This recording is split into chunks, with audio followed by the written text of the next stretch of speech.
produção audiovisual na América Latina está vivendo, nesse momento, uma efervescência, uma ebulição criativa inédita na história. O cinema, a produção independente para a televisão, a produção dos canais televisivos, sejam eles privados, públicos, tem uma quantidade de produtos audiovisuais sendo feitos que é muito impressionante. E dessa quantidade, a qualidade talvez seja a característica que mais se sobressaia. Então, não só Brasil, Argentina e México, que são históricos, centenários produtores de audiovisual, continuam produzindo, mas com uma quantidade que não existia antes. Em cinema, por exemplo, Brasil, Argentina e México produzem hoje o dobro de longas-metragens que produziam há 10 anos. Então, só para a gente ter uma ideia aí, a produção para televisão segmentada, ela explodiu em todos esses países. A produção para canais segmentados, ela é uma produção feita por produtores independentes. Então,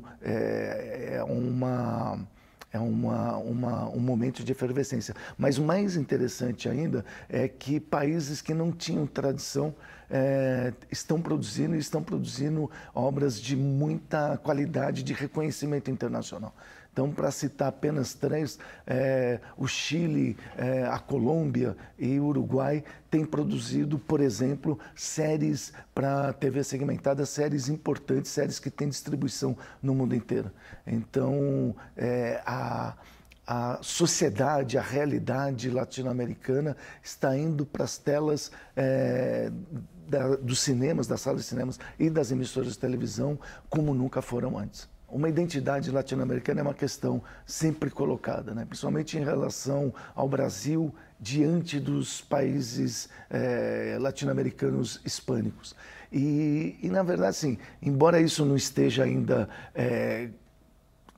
tenha resultado de reflexões profundas de estudiosos e teóricos, eu afirmo que sim, existe. Porque em toda essa produção, essa enorme produção audiovisual feita na América Latina, você sempre vê retratada a sociedade na qual essas obras foram originadas. Seja como pano de fundo, seja como tema principal, questões sociais, questões econômicas, questões políticas, questões culturais, elas sempre estão presentes. E essa característica você não pode afirmar que existem todas as cenas audiovisuais do mundo. Algumas, inclusive, isso é completamente ausente. Então, sim, existem características comuns, inclusive porque essas sociedades, essas histórias, essas economias, essas políticas e essas culturas, elas têm muita semelhança entre si. O Festival de Cinema Latino-Americano de São Paulo, do qual eu sou um dos diretores e curadores, ele tem acompanhado muito de perto a produção audiovisual feita nesses 10, 15 últimos anos, ou seja, nesse início do século XXI. E acompanhando essa produção, a gente pode afirmar que sim, houve muitas transformações, a começar pelo crescimento da produção, mas também pelo fato de que hoje cenas audiovisuais inexistentes há 10, 15 anos, hoje não só elas estão acontecendo, como elas estão recebendo uma atenção muito grande por conta de obras que delas emergiram e que ganharam reconhecimento internacional. Então, só para citar 3 países, a Costa Rica, o Equador e a Venezuela, tiveram aí recentemente longas-metragens que foram premiados e aplaudidos em festivais como o Festival de Berlim e outros. Então, com isso, a gente pode dizer que a produção audiovisual na América Latina hoje acontece por toda essa região, e isso é graças, sem dúvida nenhuma, à popularização dos equipamentos digitais de captação e de edição. A televisão ela tem acompanhado, mais recentemente ainda, esse boom. Então, nos países onde a segmentação, os canais segmentados tem uma penetração maior, tem uma existência mais ampla, as produções nacionais, as produções latino-americanas têm mais espaço de circulação. Na verdade, tem mais espaço aí do que nas salas de cinema propriamente dito. Então, é comum você assistir, por exemplo, nos países, no Brasil, por exemplo, nos canais segmentados, séries feitas no Uruguai, no Chile, na Colômbia e nos países hispânicos da América Latina. Então, nem se fala. Ali a tradição mesmo de se conhecer, de se discutir, de se interagir com os acontecimentos dos outros países irmãos, né? Então, no caso audiovisual, isso acontece de uma maneira quase que natural. Mas essa circulação de produtos audiovisuais dos países latino-americanos dentro das emissoras de televisão da região, isso ainda vai crescer muito. A gente está vendo um primeiro momento ainda dessa ampliação de circulação.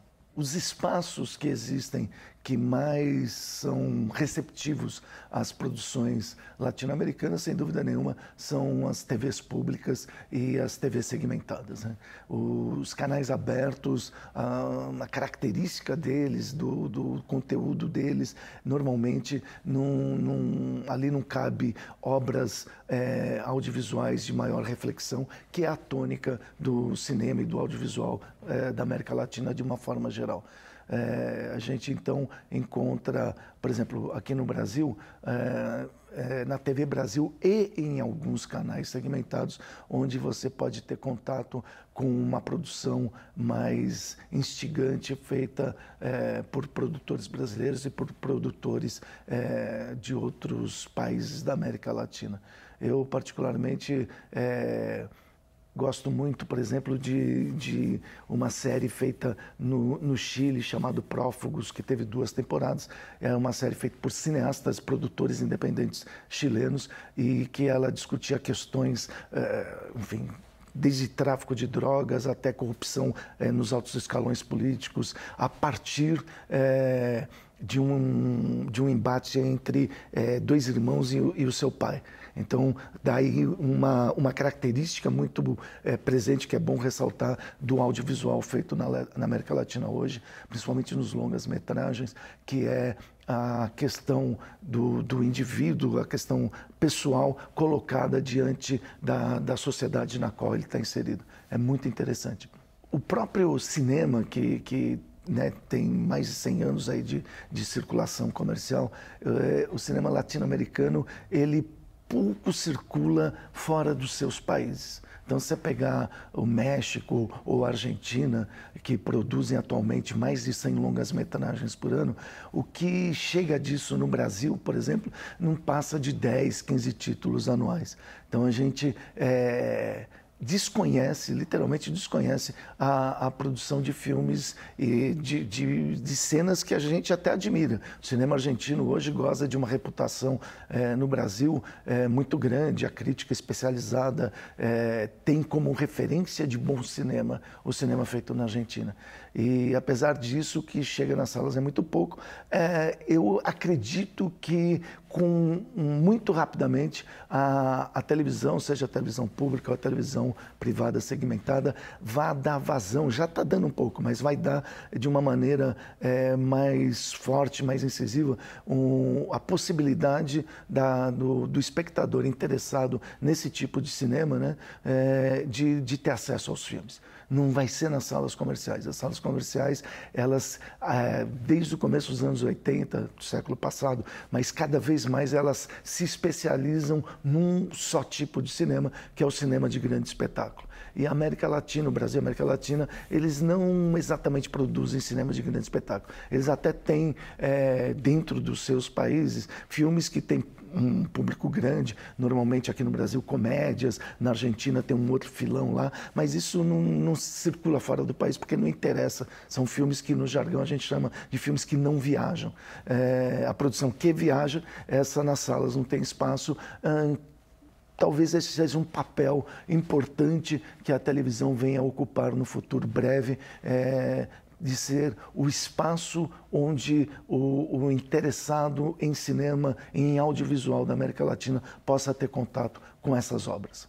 Além do espaço televisivo, está se desenvolvendo novas possibilidades de acesso, especialmente via plataformas digitais. Então, algumas plataformas especializadas em cinema latino-americano, em cinema argentino, já existem, e a tendência é que cada vez mais a gente acesse, né, produções que nos interessem via internet. E com o cinema latino-americano, por conta de ser um cinema cultural, um cinema autoral, ele ter pouco espaço nas salas comerciais, a tendência é o interessado procurar isso nas emissoras de televisão e nas plataformas digitais de internet. Essa é a tendência apontada para o futuro próximo. Assim como as produções para a TV segmentada, as televisões para as plataformas digitais, elas têm uma maior liberdade criativa do que, por exemplo, na televisão aberta, do que, por exemplo, para as salas de cinema. Para a televisão aberta, a limitação se dá por temas, por classificação indicativa, uma série de coisas. E pelo fato que a televisão aberta tem que atingir um público muito amplo e muito variado. Na TV segmentada, a liberdade é maior, porque permite, então, que os produtores possam tratar de temas mais polêmicos, sem limitações de tratamento. E nas plataformas digitais isso ainda se agudiza um pouco mais. Então, é possível ver nesses espaços temas que seriam impossíveis de serem tratados na televisão aberta, por exemplo, com personagens, só para também dar um outro exemplo, personagens que fogem dos estereótipos e são complexos e são mais próximos da vida real. Então, o resultado disso é que nesses espaços podem circular obras que coloquem questões que façam o espectador, o usuário, enfim, pensar, refletir. Não apenas se postar diante de uma tela e esquecer do mundo por 2 horas, por exemplo.